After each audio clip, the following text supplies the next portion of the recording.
அனைவருக்கும் வணக்கம். தமிழ்நாட்டில் ஏன் கேரளா லாட்டரி பேன் ஆகிருக்குது, அது இல்லீகலாக இன்றைக்கி நடந்துட்டு இருக்கிறது அப்படிங்கிறது அனைவருக்குமே தெரியும். அது சம்மந்தப்பட்ட ஒரு சில தகவல்கள் தான் நீங்கள் நம்ம பார்க்க போகிறோம். வாங்க வீடியோக்குள்ளே போகலாம். முதல்ல இந்த கேரளா லாட்டரி அப்படிங்கிறது ஏன் கேரளா அப்படிங்கிற பேரை நம்ம பெருமையாக சொல்கிறோன்னு சொல்லி கேட்டோம்னா, உதாரணத்துக்கு வந்து பார்த்தீங்கன்னா, இப்போ வந்து பார்த்தீங்கன்னா மணிப்பூர் லாட்டரி இருக்குது, பூட்டான் லாட்டரி இருக்குது, அதே மாதிரி வந்து பார்த்தீங்கன்னா நாகாலாந்து லாட்டரி இருக்குது. இப்படி வெவ்வேறு மாநிலத்து லாட்டரிகளாக இருந்தாலுமே நம்ம ஏன் பெரும்பாலும் வந்து பார்த்தீங்கன்னா கேரளா லாட்டரி தான் நம்ம மெயினாக பேசுகிறோம்னு சொல்லிட்டோம். ஏன்னா நம்மளுக்கு அது பக்கத்தில் இருக்குது. அதன் காரணமாக தான் வந்து பார்த்தீங்கன்னா நம்ம எல்லாருமே கேரளா லாட்டரி தான் ரொம்ப பெருசாக நம்ம பேசிகிட்டு இருக்கிறோம். இன்னொன்று கேரளா லாட்டரியை பேஸ் பண்ணி தான் தமிழ்நாட்டுக்குள்ளாடி 99% 99% இல்லீகலாக ஒரு ஒரு பெரிய ஒரு மாஃபியாவே வந்து பார்த்தீங்கன்னா ஒரு லாட்டரி சீட்டர் நெட்வொர்க் அப்படிங்கிறது நடத்திட்டு இருக்கிறாங்க.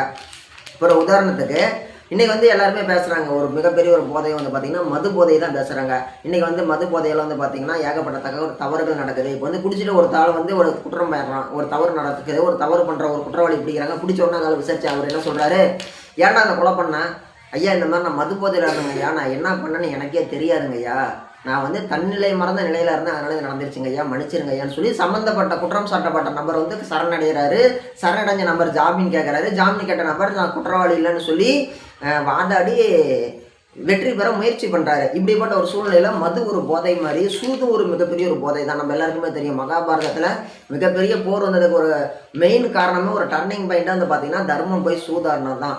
சகுனி கூடையும் துரியோதன கூடையும் தர்மம் உட்காந்து சூதாடி நாட்டை இழந்தான், அண்ணன் தம்பி இழந்தான், தன்னை இழந்தான், தன் மனைவி இழந்தான், எல்லாத்தையும் இழந்து அவன் காட்டுக்கு போகிறதுக்கு ஒரே காரணம் என்னது, அவன் ஆடிய சூது. அந்த சூதாட்டத்தினால தான் வந்து பார்த்திங்கன்னா மகாபாரதத்தில் வந்து மிகப்பெரிய ஒரு போர் உருவாகிறதுக்கான டர்னிங் பாயிண்ட்டை உருவானுச்சு. அப்படிப்பட்ட ஒரு சூழ்நிலையில் மது சூது அப்படிங்கிற மாதிரி ஒவ்வொரு போதையுமே மனிதனுக்கு ரொம்ப ரொம்ப ஆபத்தான விஷயமா இருக்கும் அப்படிங்கிறதுல யாருக்குமே எந்த விதமான ஐயப்படமே தேவையில்லை. ஓகேங்களா? அப்படிப்பட்ட ஒரு விஷயத்தில் சூது அப்படிங்கிறத வந்து பார்த்திங்கன்னா லாட்ரி. என்னப்பா சூது, என்னப்பா லாட்ரின்னு சொல்லி கேட்டிங்கன்னா, ஒருத்தர் ஒரு நம்பர் குழுவும் டிசைட் பண்ணி வச்சுருப்பாங்க. இன்றைக்கி சொல்கிறாங்க மிஷின்லாம் சுற்றி நிற்குதுன்னு, ஓகே ரைட், தப்பு இல்லை, மிஷின்லாம் சுற்றி நிற்கிது, அது தகுந்த நம்பரை இவரை சரியாக கணிச்சு போடணும், அதை கெஸ் பண்ணி அந்த நம்பரை போட்டால் அதுக்கு ப்ரைஸ் அப்படிங்கிறத அவங்க கொடுப்பாங்க. அப்படி இருக்கப்பட்ட ஒரு சூழ்நிலையில் அதனாலேயே பல பேர் குடும்பத்தை இழந்து, ஒரு லட்சக்கணக்கில் பணத்தை இழந்து, கோடிக்கணக்கில் இழந்து, மிகப்பெரிய ஒரு வாழ்வாதார பாதிப்புக்கு உள்ளாகி நிறைய பேர் வந்து நிறையா மாற்றங்களுக்கு உள்ளாயிட்டாங்க. அது சம்மந்தப்பட்ட விஷயம் தான் நம்ம பார்க்க போகிறோம். தமிழ்நாடு முழுக்க முதல்ல இல்லீகலாக லாட்டரி நடக்குதுல, அதில் என்ன பண்ணுறாங்க நம்மளுக்கு தெரியுமா? உங்களுக்கு தெரியாதவங்க தெரிஞ்சவங்க சரியானு பார்த்துக்கோங்க. ஒரு நம்பர் சீட்டு போட்டிங்க அப்படின்னா, ஒரு நம்பர் சீட்டுக்கு 15 ரூபா வாங்குவாங்க. ஜெயிச்சிங்க அப்படின்னா 100 ரூபா கொடுப்பாங்க. ஜஸ்ட்டு 15 ரூபா. அந்த கடைசி 3 நம்பரில் ஏதோ ஒரு A board, B board, C போர்டும்பாங்க. அதில் ஏதோ ஒரு போர்டில் நீங்கள் சொல்கிற நம்பர் பாஸ் ஆயிடுச்சுன்னா 15 ரூபா கொடுத்து எழுதுனீங்க, 100 ரூபா கொடுப்பாங்க. அடுத்தது கடைசி 3 நம்பர் ஏபிசி, ஓகேங்களா? ஏபிசி, ஓகேங்களா? அப்படி இருக்கப்பட்ட ஒரு சூழ்நிலையில் அந்த 3 நம்பரில் எனி 2, ஓகேங்களா? எனி 2 டிஜிட், அதாவது ஏபியாக இருக்கலாம், பிசியாக இருக்கலாம், ஏசியாக இருக்கலாம், ஓகேங்களா? 1 2ஆக இருக்கலாம், 2 3ஆக இருக்கலாம், அல்லது 1 3ஆக இருக்கலாம். இப்படிப்பட்ட நம்பரில் ஏதோ ஒரு நம்பர் விழுந்துருச்சு அப்படின்னா, அந்த நம்பரை நீங்கள் 20 ரூபா கொடுத்து எழுதுறீங்க அப்படின்னா, நீங்கள் சொல்கிற நம்பர் ஏபிலையோ அல்லது பிசிலையோ அல்லது ஏசிலையோ விழுந்துருச்சு அப்படின்னா, நீங்கள் 20 ரூபா கொடுத்து எழுதும்போது உங்களுக்கு 1200 ரூபா கொடுப்பாங்க. இதுவே நீங்கள் 50 ரூபா கொடுத்து எழுதுறீங்க அப்படின்னா, ஏபிசி இந்த 3 நம்பரும் கரெக்டாக எழுதுறீங்க, அது 3மே கரெக்டாக உக்காந்துருச்சு அப்படின்னா உங்களுக்கு முழுசாக 20,000 ரூபா கொடுப்பாங்க. அதில் வந்து 2 நம்பர் மட்டும் உக்காந்துச்சு அப்படின்னா, ஓகேங்களா, 2 நம்பர் மட்டும் உக்காந்துச்சு அப்படின்னா உங்களுக்கு 500 ரூபா கொடுப்பாங்க. ஒரு நம்பர் மட்டும் உக்காந்துச்சு அப்படின்னா நீங்கள் போட்ட 50 ரூபாய் அப்படியே கொடுத்துருவாங்க. இதுதான் வந்து பார்த்தீங்கன்னா 3 நம்பர் ஆட்டம் அப்படிம்பாங்க. இதுலேயே 4 நம்பர் ஆட்டம் இருக்குது. 4 நம்பர் என்னப்பா, 4 நம்பர் வச்சு என்ன பாடுவாங்கன்னு சொல்லிடுறீங்கன்னா, ஏபிசி சொன்னால் அதுக்கு முடிக்கிற எக்ஸ், ஓகேங்களா, சரி இஜெட் ஏபிசி மொத்தம் 6 டிஜிட் இருக்கும். ஏபிசி கடைசி 3, XYZ ஃபஸ்ட்டு 3, XYZ ஏபிசி, இதுதான் வந்து அந்த 6 நம்பருடைய ஃபார்மெட்டு. அப்படி இருக்கும் பொழுது அந்த 3 நம்பர் வச்சு விளையாடுறாங்க இல்லையா? இப்போ வந்து 133 அடிக்கிறாங்கன்னு வைங்களேன், அதுக்கு முன்னாடி வந்து பார்த்தீங்கன்னா 0ன்னு இருக்கும். 0 133 இவங்க கரெக்டாக ஒரு சீட்டில் எழுதி கொடுத்துருவாங்க. இதே நம்பரில் கேரளா லாட்டரி 3 ரிசல்ட்டை கொடுத்துருச்சு அப்படின்னா இவங்களுக்கு முழுசாக 4.5 லட்ச ரூபா கொடுப்பாங்க. இவங்க கொடுத்து எழுதக்கூடிய தொகைக்கான அளவு அப்படிங்கிறது பார்த்தீங்கன்னா 160 ரூபா கொடுத்து எழுதுவாங்க. 160 ரூபா கொடுத்து எழுதுனாங்கன்னா அதில் வின்னிங் அமௌண்ட்டுங்கிறது எவ்வளோ? 4.5 லட்ச ரூபா. 4 நம்பரில் 3 நம்பர் உட்காந்துச்சுன்னா 25,000, 2 நம்பர் உட்காந்துச்சுன்னா 10,000, ஒரு நம்பர் உட்காந்துச்சுன்னா 100 ரூபா தான் கொடுப்பாங்க. இதில் நம்ம என்ன சொல்கிறோம்னு சொல்லிட்டிங்கன்னா, தமிழ்நாடு முழுக்க இல்லீகலாக லாட்ரி அப்படிங்கிறது நடந்துட்டு தான் இருக்குது. மிகப்பெரிய ஒரு நெட்வொர்க் இருக்குது. இந்த ஜெயிலர் படத்தில் அந்த வில்லன் சொல்லுவார், சின்ன வில்லன், ஒரே வில்லன் தான், அந்த வில்லன் சொல்லுவார், என்னை இங்கே கொண்டுட்டு நீ சந்தோஷமாக இருக்க முடியாது ஜெயிலர். எனக்கு பின்னாடி ஒரு பெரிய நெட்ஒர்க்கே இருக்குது. எத்தனை வருஷம் ஆனாலும் சரி, நீ எங்கே போனாலும் சரி, உன்னை சும்மா விட மாட்டாங்க. அந்த மாதிரி வந்து இந்த லாட்ரி மாஃபியான்னு சொல்லி வந்து பார்த்திங்கன்னா ஒரு மிகப்பெரிய ஒரு நெட்ஒர்க் இயங்கிட்டு இருக்குது. சின்ன சின்ன அளவுலையும் சரி, பெரிய பெரிய அளவுலையும் சரி. நாம் வந்து நம்ம கண்ணுக்கு தெரிகிற உலகம் அப்படிங்கிறது ஒரு உலகம் தான். நம்ம கண்ணுக்கு தெரியாத வேற ஒரு உலகம் அப்படிங்கிறது பகல்லையும் இயங்கிட்டு இருக்குது, இரவுலையும் இயங்கிட்டு இருக்குது.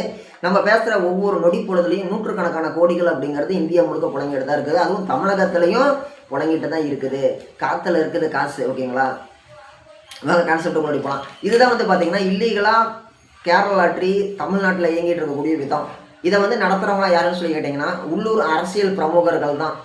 ஏப்பா ரவுடிங்களை இதை பண்ண மாட்டாங்கன்னு சொல்லி கேட்டிங்கன்னா ரவுடிங்க அதை பண்ண வேண்டிய அவசியமே கிடையாது. அவங்ககிட்ட போய் யாரும் சீட்டும் போட மாட்டாங்க. என்ன காரணம்னு சொல்லி கேட்டிங்கன்னா இதில் வந்து இன்றைக்கி ஒரு நபர் வந்து பார்த்தீங்கன்னா ஒரு 160 ரூபா போட்டு 4.5 லட்சம் ஜெயிச்சிட்டாரு அப்படின்னா அவருக்கு வந்து சொன்ன மாதிரி அவங்கக்கிட்ட பணத்தை கொடுக்கணும்.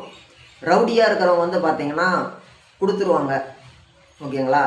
அவங்களுக்கு திடீர்னு ஒரு பணத்தை வருது அப்படின்னு வைங்களேன், அவங்க என்ன பண்ணுவாங்க? முன்னே ரவுடிங்களை எதிர்த்து நடத்தவே முடியாது. ஒரு அரசியல் பிரமுகர்கள், கட்சிக்காரங்க, கட்சி சப்போர்ட்டில் தான் முழுக்க நடந்துட்டு இருக்குது. ஏடிஎம்கே சப்போர்ட் நபர்களும் அதிமுக ஆதரவு நபர்களும், ஓகேங்களா, திமுக ஆதரவாளர்களும் அதிமுக ஆதரவாளர்களும் வந்து பார்த்திங்கன்னா அவங்க ஒரு பெரிய பெரிய நபர்களாக இருந்துட்டு கூட வந்து பார்த்திங்கன்னா நடத்திட்டு இருக்கிறாங்க. என்னப்பா இதில் என்னப்பா வருமானம் இருக்குது, எழுதுறவங்களுக்கு என்னப்பா வருமானம் இருக்குன்னு சொல்லி கேட்டிங்கன்னா உண்மையிலே ஒரு மிகப்பெரிய ஒரு வருமானம் இருக்குது. இப்போ ஒருத்தர் வந்து பார்த்தீங்கன்னா ஒரு நபரை 50 ரூபா கொடுத்து எழுதுறாங்கன்னு வைங்களேன், 10 பேர் எழுதுனாங்கன்னா 500 ரூபா, 100 பேர் எழுதுனாங்கன்னா 5000 ரூபா, ஒரு 200 பேர் எழுதுவாங்களான்னு சொல்லி கேட்டிங்கன்னா ஒரு நாளைக்கு 700 பேர் 800 பேர் எழுதுகிற கிராமங்கள்லாம் இருக்குது. ஒரு கிராமத்தில் ஒரு மிகப்பெரிய ஒரு 4 கிராமங்கள் ஒன்று செஞ்சுச்சு அப்படின்னா 700-800 பேர் எழுதுவாங்க ஒரு நாளைக்கு.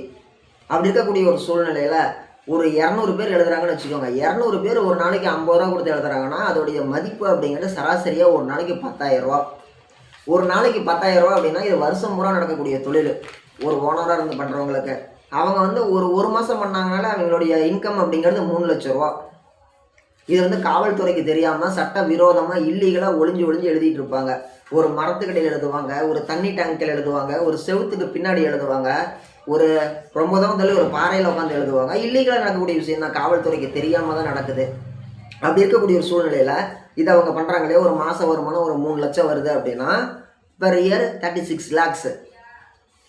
இந்த 36 லட்சம் அவங்க சம்பாதிக்கிறாங்க. இந்த 36 லட்சம் ஒரு வருஷத்துக்கு சம்பாதிக்கும் பொழுது அவங்ககிட்ட எத்தனை பேர் வின்னிங் வாங்குவாங்கன்னு நினைக்கிறீங்க?